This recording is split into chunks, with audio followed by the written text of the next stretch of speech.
नमस्कार दोस्तों हम देख रहे थे बाल विकास एवं शिक्षा शास्त्र शिक्षा मनोविज्ञान के अंदर यूनिट के अनुसार महत्वपूर्ण प्रश्न। दोस्तों आज हमारी रहेगी दोस्तों यूनिट नंबर 4, जिसके अंदर 100 अति महत्वपूर्ण प्रश्न यहां पर इस वीडियो के माध्यम से, इस क्लास के माध्यम से हम देखेंगे। दोस्तों ये सभी जो क्वेश्चन है दोस्तों, अगर वीडियो पर आए तो एक बार अंत तक देख लेना। कोई से भी शिक्षक भर्ती हो, सभी जो शिक्षक भर्तियां हैं उनके लिए बहुत ही इंपॉर्टेंट है दोस्तों, और जो बार बार एग्जामों में रिपीट होते हैं वही क्वेश्चन इस वीडियो के अंदर आपको मिलेंगे। दोस्तों अंत तक मेरे साथ आप सभी बने रहें। आप सभी का मैं स्वागत करता हूं यूट्यूब चैनल कुछ अमन ऑनलाइन क्लासेज पर। जो नए साथी है, पहली बार चैनल पर आए हैं, वो चैनल को सब्सक्राइब करें और सभी मेरे साथी इस वीडियो को अधिक से अधिक शेयर और लाइक जरूर करें। चलते हैं दोस्तों क्वेश्चनों की ओर। क्वेश्चन आपका है दोस्तों पहला, सहयोगात्मक अधिगम एवं हम उम्र साथियों के द्वारा शिक्षण को एक समावेशी कक्षा में किस प्रकार से उपयोग करना चाहिए। इंपॉर्टेंट क्वेश्चन है, सीटेट के अंदर आया हुआ है, केवीएस भर्ती के अंदर आया हुआ है, डीएसएसएसबी के अंदर आया हुआ क्वेश्चन है। दोस्तों सही रहेगा यहां पे ऑप्शन नंबर 2, सक्रिय रूप से आगे बढ़ाना चाहिए। मित्रों 100 क्वेश्चन है, अगर एक एक क्वेश्चन को हम विस्तार से यहां पर चारों ऑप्शन पढ़कर आंसर लेंगे तो बहुत लंबा वीडियो बनेगा, आपका समय खराब होगा। मेरा मिशन रहता है कि कम समय में आपको अधिक क्वेश्चन मिले, इसलिए फटाफट जो क्वेश्चन है उसका सही आंसर आपको मैं बताता जाऊंगा। यहां पे नेक्स्ट क्वेश्चन की ओर चलते हैं। दृश्य रूप से बाधित विद्यार्थियों के साथ कार्य करते समय एक शिक्षक को किस प्रकार के अनुदेशन अनुकूलन करने चाहिए। पूछा क्या है कि दृश्य रूप से जो बाधित विद्यार्थी है उनके साथ कार्य करते समय एक शिक्षक है उसको किस प्रकार का अनुदेशन अनुकूलन करना चाहिए। स्पष्ट रूप से बोलना तथा छूकर महसूस करने वाली सामग्रियों का अधिक मात्रा में प्रयोग करना। 2 नंबर ऑप्शन सही रहेगा। नेक्स्ट क्वेश्चन है 3 नंबर, निम्नलिखित में से कौन सा अधिगम के सार्थक सरलीकरण के रूप में परिणत नहीं होता है। अधिगम के सार्थक सरलीकरण रूप में प्रत्यक कौन सा नहीं होता है। दोहराने एवं स्मरण करने को बढ़ावा देना। ऑप्शन 3 आपका सही रहेगा। नेक्स्ट क्वेश्चन में चलते हैं। शंकु का पृष्ठीय क्षेत्रफल ज्ञात करना सीखने के बाद एक बालक शंकु आकार तंबू बनाने के लिए आवश्यक कपड़े का मापन ज्ञात करने में समर्थ होता है। उसके अधिगम की प्रक्रिया किसका दृष्टांत है। दोस्तों अधिगम का स्थानांतरण। ऑप्शन 4 सही रहेगा और इंपॉर्टेंट क्वेश्चन है एग्जाम की दृष्टि से ये। नेक्स्ट क्वेश्चन में चलते हैं। निम्नलिखित में से कौन प्रभावी अधिगम रणनीतियों के उदाहरण है। प्रभावी अधिगम रणनीतियों के उदाहरण तो देखिए, पहला लक्ष्य एवं समय सारणी निर्धारण करना, संगठनात्मक चार्टों एवं अवधारणात्मक नक्शे बनाना, उदाहरणों एवं गैर उदाहरणों के बारे में सोचना, हम उम्र साथी को समझाना, स्वयं से प्रश्न करना। प्रभावी अधिगम रणनीतियों से संबंधित ये पांचों के पांचों कथन है दोस्तों।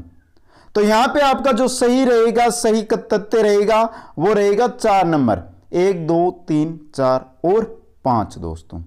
नेक्स्ट क्वेश्चन में चलते हैं। निम्नलिखित में से कौन सी व्यवहारिक विशेषता व्यक्ति के अभिप्रेरित कारक व्यवहार से संबंधित नहीं है।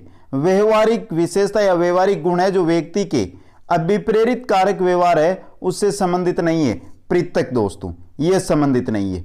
3 नंबर ऑप्शन सही रहेगा। नेक्स्ट क्वेश्चन में चलते हैं।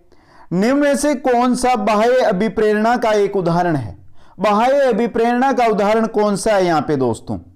मैं अपना गृह कार्य पूरा करती हूं क्योंकि शिक्षक प्रत्येक नियत कार्य के लिए हमें अंक देते हैं। यह एक बाह्य अभिप्रेरणा का उदाहरण है दोस्तों। नेक्स्ट क्वेश्चन में चलते हैं। निम्नलिखित में से कौन सी पूर्व संक्रियात्मक अवस्था बच्चों की विशेषता को बताती है। कौन सी अवस्था पूर्व संक्रियात्मक अवस्था है जो बच्चों की विशेषता को बताती है दोस्तों।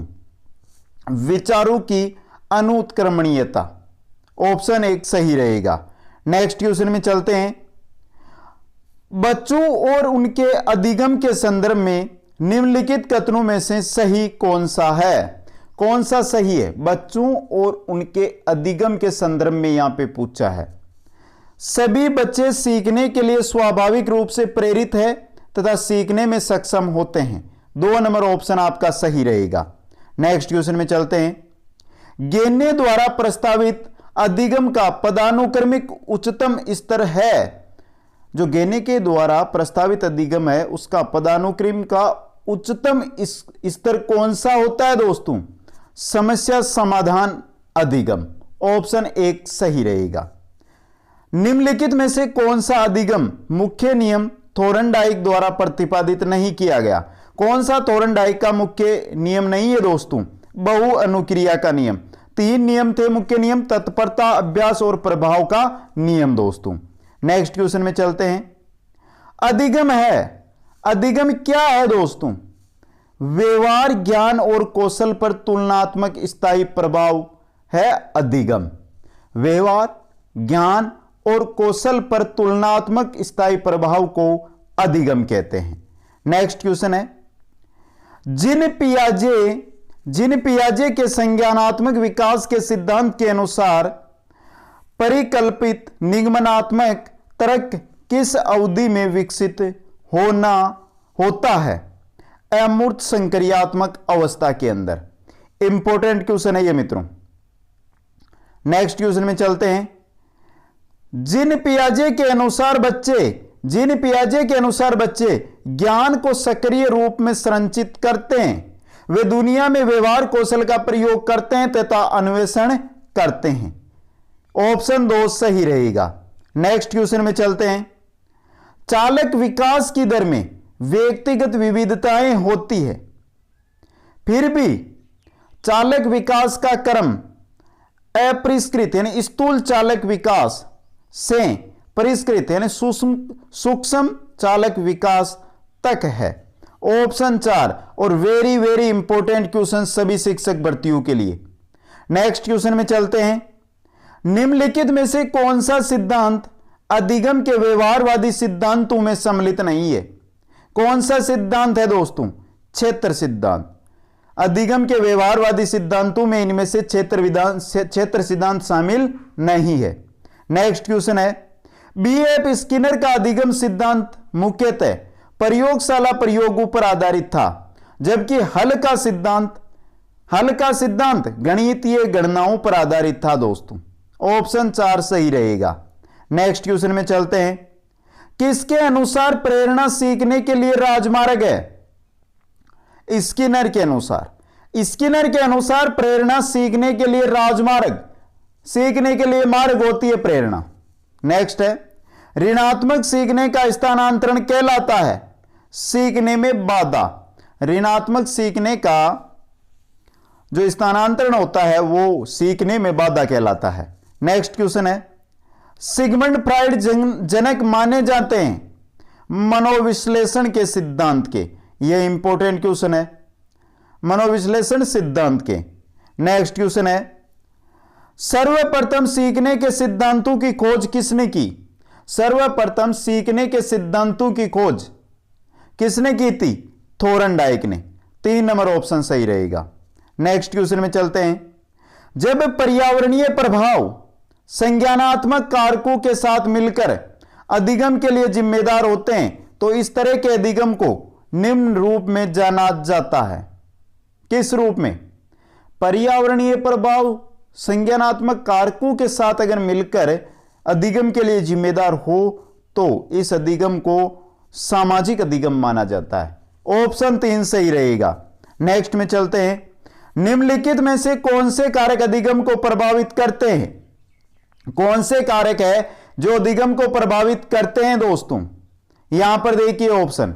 विद्यार्थी की अभिरुचि प्रभावित करती है, विद्यार्थी का सामूहिक स्वास्थ्य यह भी प्रभावित करता है, शिक्षा शास्त्रीय रणनीतियां यह भी अधिगम को प्रभावित करते हैं, और विद्यार्थी का सामाजिक और सांस्कृतिक संदर्भ यह भी अधिगम को प्रभावित करता है। चारों ही कारक अधिगम को प्रभावित करते हैं। 4 नंबर ऑप्शन 1, 2, 3, 4 आपका सही रहेगा। नेक्स्ट क्वेश्चन में चलते हैं।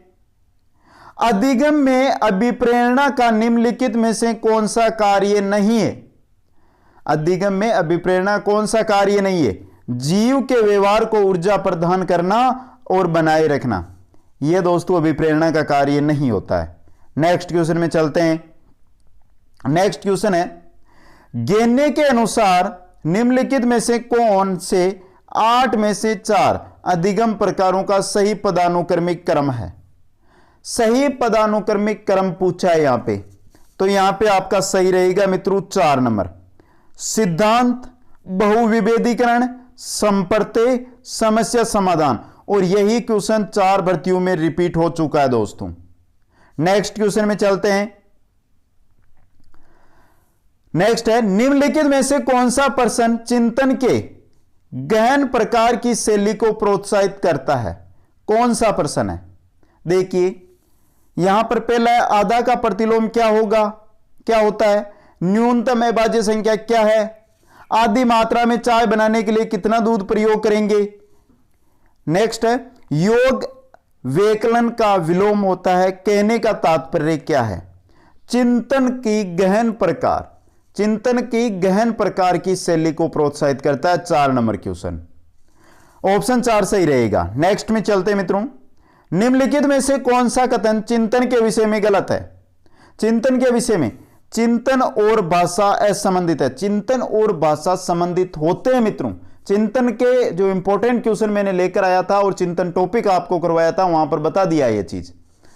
तो चिंतन और भाषा असंबंधित है, दो संबंधित होते हैं, यहां पे असंबंधित बताया, तो 4 नंबर ऑप्शन आपका गलत है। यहां पे सही रहेगा ऑप्शन नंबर 4। नेक्स्ट में चलते हैं। एक समस्या को मूल एवं अपसारी समाधानों के साथ करने की योग्यता निम्नलिखित में से किसकी एक प्राथमिक विशेषता है? सर्जनात्मक बच्चों की। इंपॉर्टेंट क्वेश्चन, 4 नंबर ऑप्शन आपका सही रहेगा। नेक्स्ट क्वेश्चन में चलते हैं। के अनुसार बच्चों के चिंतन के बारे में सामाजिक प्रक्रियाओं तथा सांस्कृतिक संदर्भ में प्रभाव को समझना आवश्यक है। किसके अनुसार? लेव वाइगोत्स्की के अनुसार। 3 नंबर ऑप्शन सही रहेगा। नेक्स्ट क्वेश्चन है, निम्नलिखित में से कौन सा गहन चिंतन कौशल का एक उदाहरण नहीं है?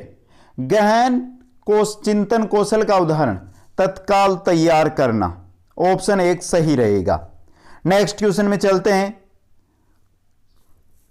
हमारी स्मृति का कौन सा हिस्सा हमारे जीवन में घटित घटनाओं का भंडार होता है? दोस्तों, प्रासंगिक स्मृति, यह है जो हमारे जीवन में घटित घटनाएं होती है उनका भंडार होता है।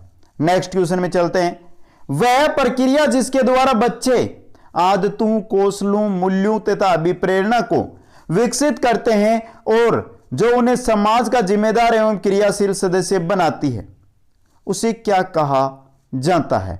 उसे सामाजिकरण कहा जाता है। इंपॉर्टेंट क्वेश्चन है ये भी। नेक्स्ट क्वेश्चन में चलते हैं। निम्नलिखित में से कौन सा आंतरिक अभिप्रेरणा का उदाहरण है? आंतरिक अभिप्रेरणा का उदाहरण प्रशंसा, उपलब्धि की आवश्यकता, आकांक्षा स्तर, तीनों ही नहीं है दोस्तों, इनमें से कोई नहीं। 4 नंबर ऑप्शन आपका सही रहेगा। नेक्स्ट क्वेश्चन है। प्रतिलोपन अधिगम का एक विशिष्ट चरण है जो अधिगम के चरण का पूर्ववर्ती है। किस चरण का? सामान्यीकरण जो चरण है उसका पूर्ववर्ती होता है प्रतिलोपन दोस्तों। नेक्स्ट में चलते हैं। थोरनडाइक ने अपने सिद्धांत को किस शीर्षक से सिद्ध किया? थोरनडाइक ने अपने सिद्धांत को अधिगम के प्रयास एवं भूल शीर्षक से सिद्ध किया था दोस्तों। नेक्स्ट है। निम्न में से अधिगम में योगदान देने वाले मनोवैज्ञानिक कारकों में कौन सा शामिल नहीं है? अधिगम में योगदान देने वाले मनोवैज्ञानिक कारकों में कौन सा शामिल नहीं है? विषय वस्तु का स्वरूप, यह शामिल नहीं है। 4 नंबर। नेक्स्ट में चलते हैं।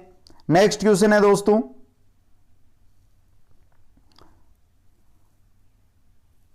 सीखने के वक्र अभ्यास द्वारा सीखने की मात्रा, गति और प्रगति की सीमा को ग्राफ पर प्रदर्शित करते हैं। यह किसने कहा? यह कहा था एबिंगहास ने। सीखने के वक्र है, अभ्यास द्वारा सीखने की मात्रा, गति और प्रगति की सीमा को ग्राफ पर प्रदर्शित करते हैं। नेक्स्ट में चलते हैं।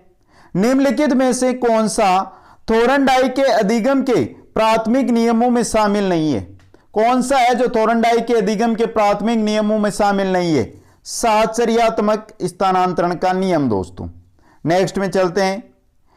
एक बालक काली गाय, काला कुत्ता तथा काली वस्तुओं को देखकर डरने लगता है। इस प्रकार के अनुबंधन में निहित है, क्या निहित है दोस्तों? उद्दीपक सामान्यीकरण। नेक्स्ट है, सीखना एक तरह के व्यवहार का प्रसार होता है दोस्तों। 4 नंबर ऑप्शन सही रहेगा। नेक्स्ट क्वेश्चन में चलते हैं। स्किनर बॉक्स का प्रयोग किया जाता है क्रिया प्रसूत अनुबंधन के लिए। स्किनर बॉक्स का प्रयोग क्रिया प्रसूत अनुबंधन के लिए किया जाता है। नेक्स्ट है, छात्र के अवांछित व्यवहार के संशोधन हेतु सबसे प्रभावी विधि है। छात्र के अवांछित व्यवहार के संशोधन हेतु सबसे प्रभावी विधि अवांछित व्यवहार के कारणों का पता लगाना तथा उपचारों का सुझाव देना। 4 नंबर ऑप्शन सही रहेगा। नेक्स्ट क्वेश्चन है, अनुकूलित अनुक्रिया सिद्धांत किसके अनुकूलन पर बल देता है? अनुकूलित अनुक्रिया सिद्धांत है वो किसके अनुकूलन पर बल देता है दोस्तों? व्यवहार के अनुकूलन पर। क्रिया प्रसूत अनुबंधन का दूसरा नाम क्या है? नैमित्तिक अनुबंधन। ये इंपॉर्टेंट क्वेश्चन है दोनों के दोनों ही। नेक्स्ट क्वेश्चन में चलते हैं। निम्न में से कौन सी अधिगम की एक विशेषता नहीं है? इनमें से अधिगम की विशेषता कौन सी नहीं है दोस्तों? अधिगम का अवलोकन प्रत्यक्ष रूप से किया जा सकता है, यह अधिगम की एक विशेषता नहीं है। नेक्स्ट में चलते हैं। छात्रों में सही व्यवहार के प्रशिक्षण हेतु सर्वाधिक महत्वपूर्ण क्या है दोस्तों? सही व्यवहार का प्रस्तुतिकरण। ऑप्शन 4 सही रहेगा। नेक्स्ट क्वेश्चन में चलते हैं। कक्षा में बच्चों को प्रेरित समझा जा सकता है। कक्षा में बच्चों को प्रेरित समझा जा सकता है वे शिक्षक से स्पष्टीकरण प्राप्त करने के लिए प्रश्न पूछते हैं, तो बच्चों को प्रेरित समझा जा सकता है।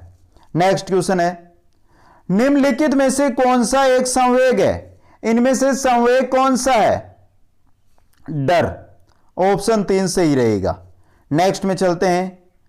अधिगमकर्ताओं को व्यक्तिगत क्षमता के आधार पर उनकी कठिनाइयों के विभिन्न स्तरों को ध्यान में रखते हुए पढ़ाने की विधि को कहा जाता है। अधिगमकर्ताओं को व्यक्तिगत क्षमता के आधार पर उनकी कठिनाइयों के विभिन्न स्तरों को ध्यान में रखते हुए पढ़ाने की विधि को विभेदी अनुदेशन कहा जाता है। 4 नंबर ऑप्शन सही रहेगा। नेक्स्ट क्वेश्चन है, बहुसंवेदी शिक्षण अधिगम की प्रविधि में अधिगम संवर्धन हेतु दृश्य, सर्वे, स्पर्श तथा संवेदनाओं का एक साथ प्रयोग किया जाता है। गतिबोधक संवेदनाओं का, यह इंपॉर्टेंट है, very very important question. Next question में चलते हैं। जो संबंध स्किनर का चूहों से है एवं थोरनडाई का बिल्लियों से है, वही संबंध कोहलर का वनमानुष चिंपांजियों से है। 4 नंबर ऑप्शन सही रहेगा। नेक्स्ट है, अधिगम का पठार है अधिगम में अवरुद्ध वर्धन। ऑप्शन 1 सही रहेगा। नेक्स्ट क्वेश्चन में चलते हैं। समस्या समाधान में लक्ष्य प्रवणता के संपर्क को किसने प्रस्तावित किया था? लक्ष्य प्रवणता के संपर्क को किसने प्रस्तावित किया था? हल ने। ऑप्शन 1 सही रहेगा। नेक्स्ट में चलते हैं।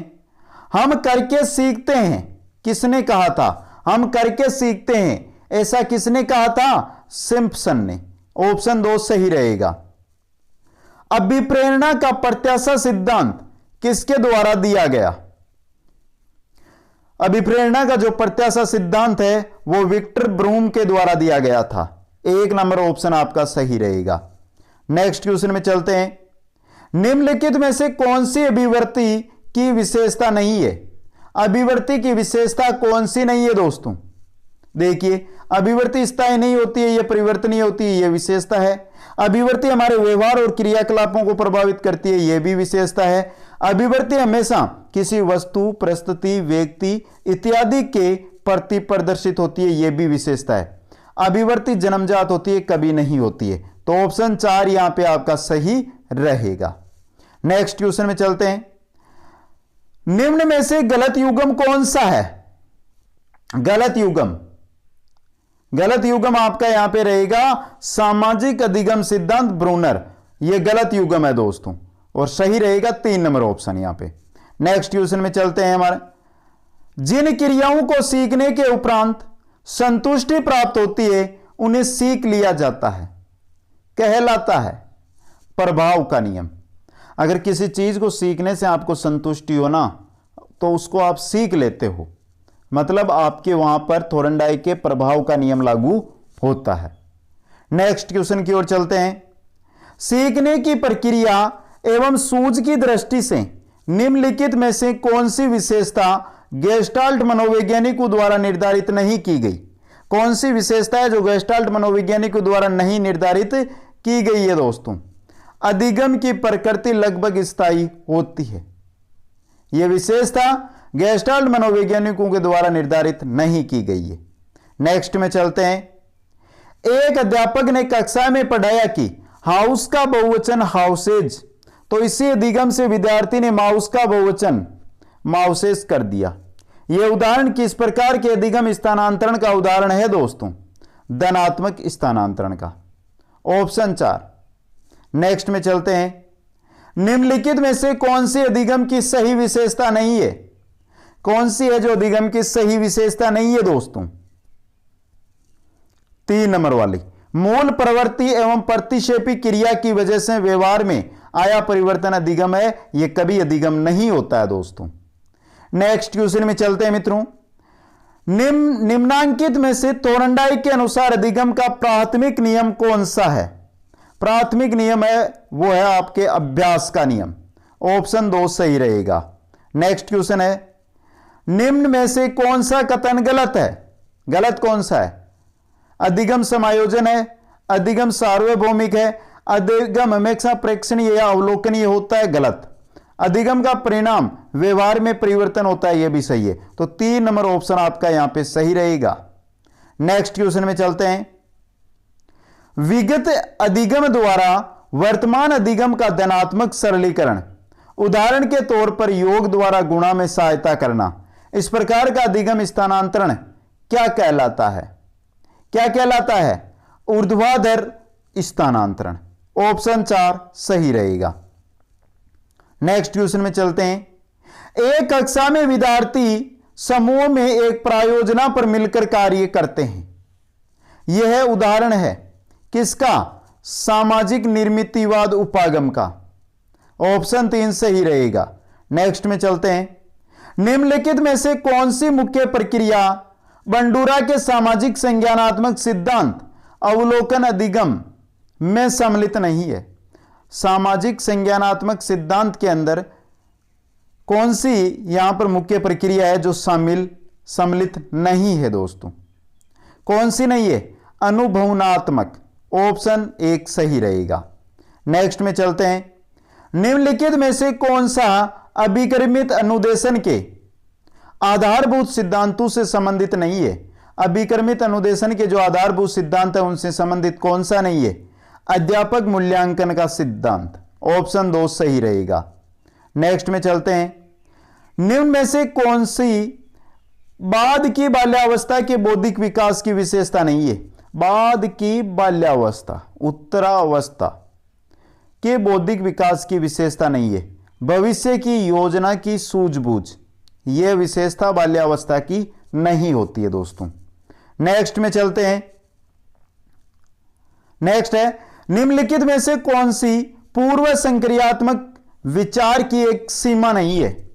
पूर्व संक्रियात्मक विचार की सीमा नहीं है, कौन सी नहीं है? ध्यान केंद्रित करने की प्रवृत्ति, ऑप्शन 2 सही रहेगा। नेक्स्ट क्वेश्चन है। कोहलर यह सिद्ध करना चाहता था कि सीखना संज्ञानात्मक कार्य है। यह इंपॉर्टेंट क्वेश्चन है दोस्तों। नेक्स्ट में चलते हैं। स्कीमा का मतलब, स्कीमा क्या होती है? लंबे समय के याददाश्त में सूचना के संगठित पैकेट्स का एकत्रित होना, स्कीमा कहलाती है दोस्तों। नेक्स्ट में चलते हैं। पावलोव के प्रयोग में कुत्ता न केवल मांस प्रदाता में मांस सीधे मुंह में रखने से लार टपकाता है, किंतु इससे पहले भी अर्थात जब सीढ़ियों से नीचे आने वाले प्रशिक्षक के कदमों की आवाज सुनता है, इस संवर्ती को कहा जाता है अनुकूलित उत्तेजना। 3 नंबर ऑप्शन आपका सही रहेगा। नेक्स्ट में चलते हैं। बच्चे और उसके मानसिक क्रियाओं के बीच अंतःक्रिया की निरंतर प्रक्रिया के माध्यम से विकसित होती है। बच्चे और उसके मानसिक क्रियाओं के बीच अंतःक्रिया की निरंतर प्रक्रिया के माध्यम से विकसित होती है। यह सिद्धांत में प्रतिबिंबित होता है। किससे संबंधित? पियाजे संज्ञानात्मक विकास सिद्धांत। 2 नंबर ऑप्शन आपका यहां पे सही रहेगा। नेक्स्ट क्वेश्चन है मित्रों हमारा, निम्नलिखित में से कौन सूक्ष्म चलन कौशल का उदाहरण है? सूक्ष्म चलन कौशल का उदाहरण सीखना। ऑप्शन 4 सही रहेगा। नेक्स्ट है, निम्न में से किसने सामाजिक रचनावाद दर्शन पर अत्यधिक बल दिया? किसने दिया था? वाइगोत्स्की ने। 1 नंबर ऑप्शन आपका सही रहेगा। नेक्स्ट में चलते हैं। अत्यंत निपुणतापूर्ण अधिगम पद्धति जिस पर बांडुरा तथा वोल्टर ने बल दिया वह है कौन सी है? निरीक्षण युक्त अधिगम या अनुकरण। ऑप्शन रहेगा आपका 2 यहां पे सही दोस्तों। नेक्स्ट क्वेश्चन में चलते हैं। एक शिक्षक अपनी कक्षा में थोरनडाई के सिद्धांत को लागू करने जा रहा है। निम्नलिखित में से क्या शिक्षक को लागू नहीं करना चाहिए? बच्चों को नई चीजें सीखने हेतु खोज विधि के लिए उन्मुख किया जाना चाहिए। ऑप्शन 2 सही रहेगा। नेक्स्ट में चलते हैं मित्रों। पियाजे के सिद्धांत में एक प्रक्रिया जो पुराने और नए धारणाएं और अनुभवों के बीच संतुलन क्रिया है जाना जाता है। किससे? संतुलन से। Important question. नेक्स्ट क्वेश्चन में चलते हैं। एक शिक्षक के रूप में आपने छात्रों से हमारे जीवन पर प्रदूषण के प्रभाव को समझाते हुए एक निबंध लिखने के लिए कहा। इस कार्यभार से ब्लूम के वर्गीकरण के कौन से संज्ञानात्मक स्तर की व्याख्या की गई है दोस्तों? संप्रयोग। ऑप्शन 2 सही रहेगा। एक नेक्स्ट क्वेश्चन है। एक भाषा शिक्षक कक्षा में कविता का विवरण समझाकर कक्षा में कविता पढ़ा रहा है और छात्रों को स्पष्टीकरण से निष्कर्ष निकालने या व्यापक विचार करने के लिए कह रहा है। यह एक उदाहरण है आगमनात्मक तर्क का। 1 नंबर ऑप्शन सही रहेगा। नेक्स्ट क्वेश्चन है। हमारे देश में कई बच्चे एक से अधिक भाषा बोलते हैं। निम्न में से पता लगाइए 2 भाषाओं को बोलने की क्षमता वाले बच्चे के लिए सही लाभ क्या है? अवधारणा गठन में सुविधा, विश्लेषणात्मक तर्क में सुविधा, संज्ञानात्मक लचीलेपन में सुविधा। तीनों के तीनों लाभ है। उपरोक्त सभी 4 नंबर ऑप्शन सही रहेगा। नेक्स्ट क्वेश्चन में चलते हैं। एक अध्यापक कक्षा में कुछ गतिविधि कर रहा है। जैसे पहली है, न केवल यह पूछकर कि क्या हुआ बल्कि यह भी पूछा कि कैसे और क्यों। वह है उन्हें एक प्रश्न के विभिन्न उत्तरों तथा परख की तुलना करने में मदद करना जो वास्तव में सबसे अच्छा जवाब है। इन गतिविधियों से वह बढ़ावा देने की कोशिश कर रहा है। किसको? आलोचनात्मक सोच को। ऑप्शन 2 सही रहेगा। नेक्स्ट क्वेश्चन है। निम्न में से कौन सा कार्य शिक्षा के लिए सूचना एवं संप्रेषण तकनीकी से संबंधित नहीं है? कौन सा कार्य है जो शिक्षा के लिए सूचना और संप्रेषण तकनीक से संबंधित नहीं है?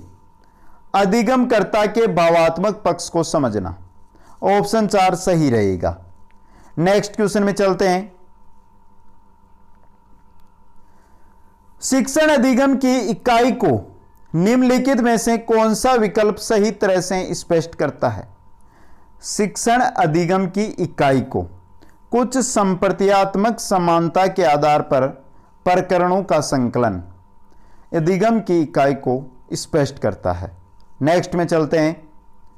निम्नलिखित में से कौन सा कथन अधिगम अयोग्यता बाधिता की परिभाषा को सबसे उपयुक्त तरह से दर्शाता है?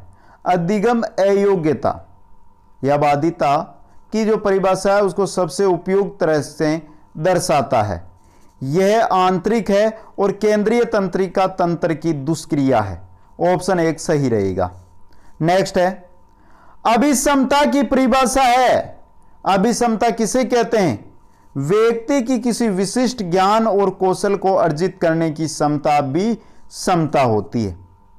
व्यक्ति की किसी विशिष्ट ज्ञान और कौशल को अर्जित करने की क्षमता अभिसमता। नेक्स्ट में चलते हैं। जब बच्चे प्राप्त की गई सूचनाओं की व्याख्या करने के लिए अपने अनुभव के आधार पर सोचते हैं तो उसे क्या कहा जाता है? सृजनात्मक सोच कहा जाता है। ऑप्शन 1 सही रहेगा। निम्न में से कौन सा मानसिक क्रियाओं का स्तर नहीं है? कौन सा नहीं है? बोध है, चिंतन है, स्मृति है, वर्णन नहीं है दोस्तों। ऑप्शन 4 सही रहेगा। नेक्स्ट क्वेश्चन में चलते हैं। नेक्स्ट क्वेश्चन है, निम्नलिखित में से कौन सा जन्मजात अभिप्रेरक नहीं है? जन्मजात अभिप्रेरक कौन सा नहीं है यहां पे? आकांक्षा। ऑप्शन 2 सही रहेगा। प्रेरणा प्रबलन ह्रास सिद्धांत के प्रदाता कौन है? हल। ऑप्शन 1 सही रहेगा। नेक्स्ट में चलते हैं और अंतिम क्वेश्चन 100 नंबर क्वेश्चन है, समान और प्रतिष्ठा व्यक्ति के लिए अभिप्रेरणा की तरह कार्य करते हैं। यह प्रेरक निम्नलिखित में से किस श्रेणी से संबंधित है? किस श्रेणी से संबंधित है दोस्तों? सामाजिक श्रेणी से संबंधित। ऑप्शन 2 आपका सही रहेगा। तो मित्रों, यूनिट 4 शिक्षा मनोविज्ञान की यूनिट 4 से यहां पर हमने कुल 100 प्रश्न देखे दोस्तों। यूनिट 1 से लेकर 3 तक पहले भी हमने वीडियो है वो अपलोड कर दी है। तो प्लेलिस्ट शिक्षा मनोविज्ञान यूनिट के अनुसार प्रश्नोत्तरी में जाइए, हर एक यूनिट के क्वेश्चन देख लीजिए, क्योंकि एग्जाम में इनसे बाहर नहीं आने वाले हैं दोस्तों। तो एक बार मित्र कमेंट करके बता दें मेरे सभी कि ये वीडियो ये क्लास आपको कैसे लगी। अगर अच्छी लगी है तो अधिक से अधिक इस वीडियो को आप शेयर करेंगे और सभी मित्र इसको लाइक जरूर करेंगे। जो नए साथी है वो चैनल को सब्सक्राइब करेंगे। आप सभी को बहुत बहुत धन्यवाद। जय हिंद, जय भारत।